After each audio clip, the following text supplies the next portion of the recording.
warahmatullahi wabarakatuh. Kepada kaum muslimin, muslimat di mana saja berada, kita masih berjumpa lagi di Formula TV Channel, yaitu Forum Ulama dan Aktivis Islam. Yaitu kita masih membahas ngopi-ngopi, ngobrol paham Islam. Hari ini kita akan membahas tentang menuntut ilmu pengetahuan. Kenapa ilmu mesti dituntut? Salahnya ilmu itu apa? Subhanallah, Maha Suci Engkau ya Allah. Jadi secara ilmu pengetahuan, kaum muslimin muslimat di mana saja berada, ilmu itu terbagi dua golongan besar. Terbagi dua kelompok yang sangat besar. Dan dari kelompok yang sangat besar inilah terbagi lagi menjadi ratusan, ribuan, jutaan miliar ilmu pengetahuan. Jadi dari jutaan miliar ilmu pengetahuan itu cuma dibagi dua kelompok besar. Jadi sebelum kita membahas dua kelompok ini, ilmu itu apa? Di sini ada dua kata, ilmu dan pengetahuan. Ilmu adalah suatu sistem atau metode untuk mencari kebenaran berdasarkan informasi, data, dan fakta yang dapat diamati, yang dapat bisa dianalisa dan dipelajari dan bisa dibuktikan akan kebenaran. Nah, itu ilmu. Nah, sementara pengetahuan itu adalah sesuatu informasi yang belum tentu dapat dibuktikan kebenaran informasi tersebut. Itu baru sebatas pengetahuan. Jadi ilmu pengetahuan adalah suatu sistem atau metode daripada kebenaran untuk kita mencari kebenaran berdasarkan data dan fakta. Nah, jadi ilmu itu secara umum terbagi dua. Yang pertama adalah ilmu pengetahuan yang pertama adalah ilmu pengetahuan yang dapat dipelajari, yaitu ilmu pengetahuan berdasarkan realitas alam semesta. Itu ilmu pengetahuan yang pertama adalah ilmu pengetahuan yang berdasarkan realitas data dan fakta di alam semesta itu. Intinya ilmu pengetahuan alam semesta berdasarkan realitas yang ada. Dan ilmu alam semesta berdasarkan realitas yang ada ini hanya bisa dibuktikan dengan akal dan panca indera. Ya kan, kita melihat langit, disitulah kita mendapatkan ilmu astronomi. Kita melihat ke bumi, disitulah kita mendapatkan ilmu geologi. Kita melihat tubuh manusia menjadi ilmu anatomi. Kita melihat tumbuh-tumbuhan, hewan, itu menjadi cabang ilmu tersendiri. Jadi berdasarkan apa yang kita lihat, apa yang kita dengar dan bisa kita amati, itu adalah ilmu yang mempelajari realitas kenyataan yang ada. Dan ilmu yang mempelajari realitas yang ada, ini yang dinamakan ilmu filsafat. Jadi ilmu filsafat itu adalah induk dari segala macam induk ilmu pengetahuan yang dapat dibuktikan berdasarkan data dan fakta dan masuk akal. Itu adalah ilmu filsafat. Apakah ilmu filsafat itu dari Romawi, dari Yunani, dari filsafat-filsafat Aristoteles, ya kan, dari Plato, ya kan, Socrates dan lain-lain? Tidak. Justru ilmu mempelajari alam semesta ini adalah justru dari Al-Quran itu sendiri. Bismillahirrahmanirrahim. Bismillahirrahmanirrahim. Inna fi khalqis samawati wal ard. Sesungguhnya Allah menciptakan samawati, langit, wal ardi. Samawati wal ardi. Wakhtilafi laili wa nahari. La ayati liulil albab. Terjadinya siang dan malam itu menjadi pelajaran bagi orang-orang yang berilmu, ulil albab. Inna fi khalqis samawati wal ardi wa ikhtilafi laili wan nahari la ayatin lil albab allazina yazkuruna qiyama, yang selalu berpikir merenung baik dalam keadaan berdiri, dalam keadaan duduk, dalam keadaan berbaring. Allazina yazkuruna qiyama wa qu'uda wa ala junubihim, wa yatafakkaru fi khalqis samawati wal ard, selalu merenung dengan penciptaan alam semesta ini. Ya kan? Makanya tidak salah para ulama, kiai, para orang-orang alim yang ahli ibadah, itu juga mereka itu penemu-penemu, pemikir-pemikir. Sebelum Eropa maju, Barat maju, Islam sudah punya perpustakaan yang namanya Cordova. Padahal Amerika baru ditemukan, belum mengenal air, belum mengenal sabun. Ini kan 1453 itu Amerika, itu benua Amerika itu baru ditemukan.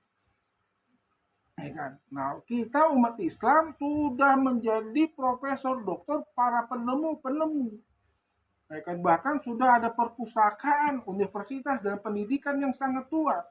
Dan Eropa belajar daripada kebudayaan, daripada umat Islam itu sendiri. Di Andalusia, Spanyol, dan Portugal. Subhanallah, maha suci Engkau ya Allah. Ya dasarnya ini. Dasarnya tadi, Al-Quran. Untuk mempelajari realitas yang ada, yaitu namanya ilmu filsafat. Subhanallah, maha suci Engkau ya Allah. Jadi ilmu itu terbagi dua. Yang pertama ilmu filsafat, mempelajari realitas yang ada berdasarkan akal, pikiran, dan panca indera. Nah sekarang yang kedua apa? Yang kedua itu adalah suatu ilmu yang mempelajari di balik alam semesta itu sendiri. Jadi bukan mempelajari alam semesta dengan sebab akibatnya, dengan kauniahnya, tidak. Tapi justru ilmu yang mempelajari di balik alam semesta yang memang panca indera, akal, pikiran manusia memang tidak terjangkau. Karena memang tidak bisa terlihat oleh panca indera. Dan untuk mempelajari di balik alam semesta ini harus kita memfungsikan yaitu indera mata hati. Kita melihatnya dengan mata hati. Karena memang itu tidak kelihatan berupa iman dan takwa kepada Allah Subhanahu wa taala. Sebagaimana Allah berfirman, Bismillahirrahmanirrahim, Alif Lam Mim. Dzalikal kitabul la raiba fihi hudal lil muttaqin. Allazina yu'minuna bil ghaib, yaitu orang beriman dengan yang gaib. Yang tidak kelihatan oleh panca indera, yang tidak akal tidak bisa masuk terlalu jauh. Subhanallah. Jadi kaum muslimin muslimat, ilmu cuma terbagi dua. Ilmu filsafat, mempelajari apa yang dilihat, didengar, dan bisa diamati, dan masuk akal. Itu filsafat. Tetapi ada lagi ilmu yang tidak bisa dilihat oleh panca indera dan tidak harus bisa dibuktikan dengan akal. Yaitu ilmu tasawuf. Ilmu ma'rifatullah. Ilmu untuk mengenal Allah. Karena dari zaman dahulu, bangsa purba sampai zaman sekarang, secanggih teknologi manusia itu belum bisa kapan terjadinya gempa bumi. Setelah terjadi gempa bumi, baru bisa diukur berapa kekuatan gempa bumi. Kapan itu gunung meletus. Setelah gunung meletus, baru ketahuan berapa kekuatan gunung meletus. Terjadinya musibah atau bencana atau tsunami, tidak ada yang diketahui.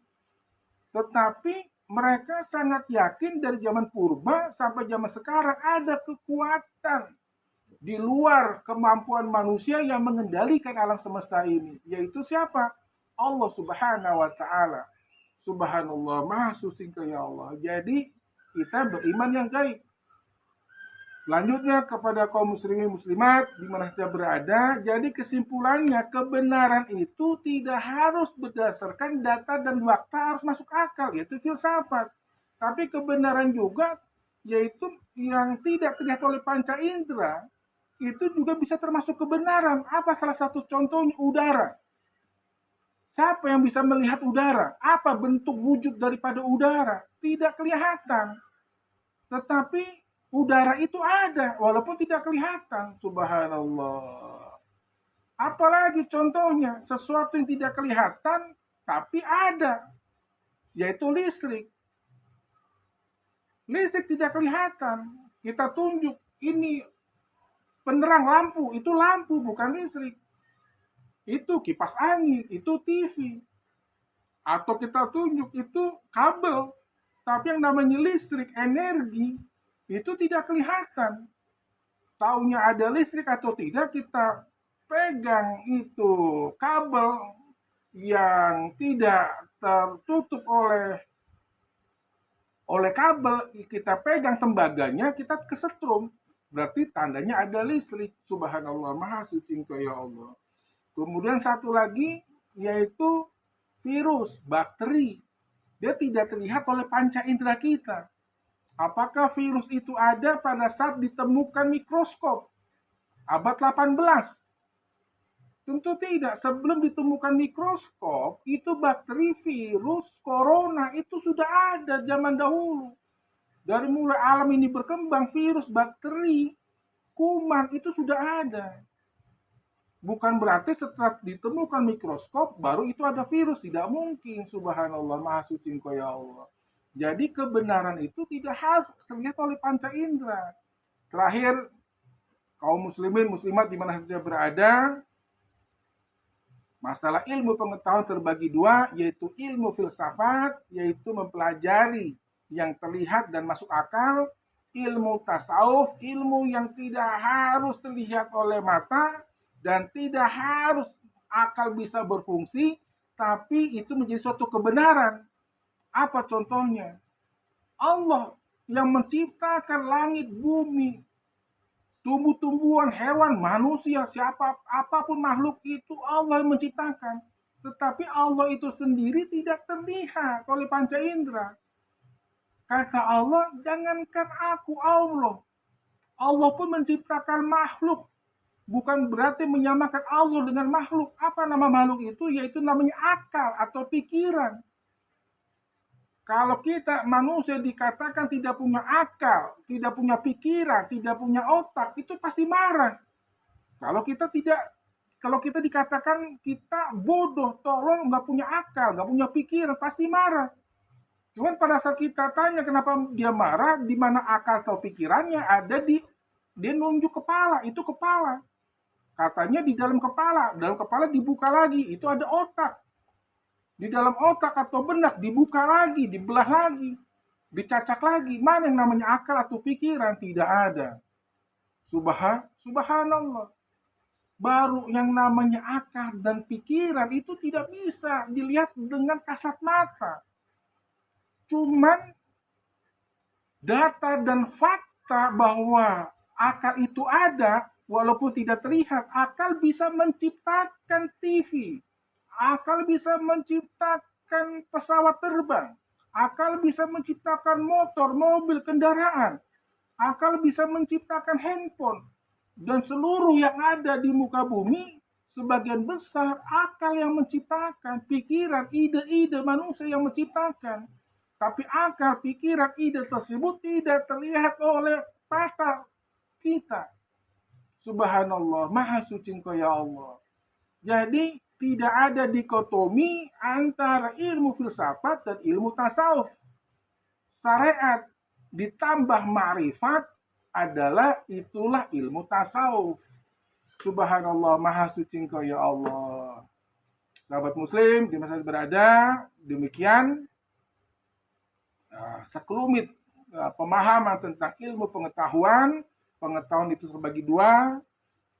Demikian, yang benar datangnya dari Allah, yang salah dari saya sendiri. Wabillahi taufiq wal hidayah wal humikum waridha wal inayah. Wassalamualaikum warahmatullahi wabarakatuh. Salam sehat, sukses dan bahagia.